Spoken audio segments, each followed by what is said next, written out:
進前有着代表上強里長稱號前龍江區舊堡里長陳永和，其實本身也是一位成功的企業家。伊所經營的生態工業，主要業務是製作各種的螺絲，姓名享有國內外。日本東京都中小企業診斷師協會一行25人，一日下晡來到生態工業來參訪，走訪各廠區，實際了解生產的情形。現在借這個機會，我們學習台灣的著名的中小企業的經驗。然後呢，我們的主意生意是我們幫助日本的中小企業的經營，所以這種情況呢，對我們的幫助我們的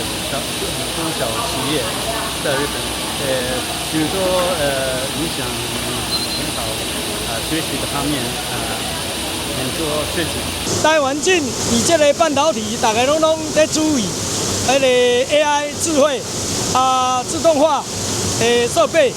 人會要來看阮這傳統行業。我感覺咱也莫放棄啦，莫介注意，毋講咱就是傳統行業，咱就甲放棄的話，總是有人會看到咱啦。像今仔日的情形，就是講有真濟人去看到 AI 智慧，看到自動化，大家攏做新鮮，大家攏做向往。但是呢，嘛是有真濟人可能去注意到咱，就像今仔日的日本人，咱的努力，咱的腳踏實地，咱一步一腳印的經營，安尼做，人今仔人看到咱。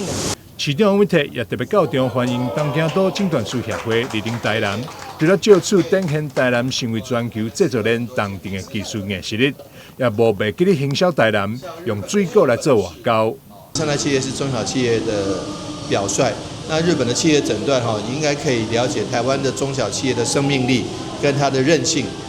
在伴隨着台灣的經濟成長。台南是台灣的古都，所以我們傳統的中小企業有它的非常具有特色的地方。也歡迎日本的企業診斷師能夠來生態這邊，能夠了解生態的一個發展的歷史，這都值得大家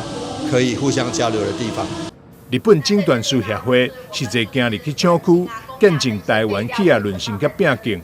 也希望透過交流照鏡，將台灣的經驗再轉去日本，做好國內的中小企業。台南新聞張偉忠採訪報道。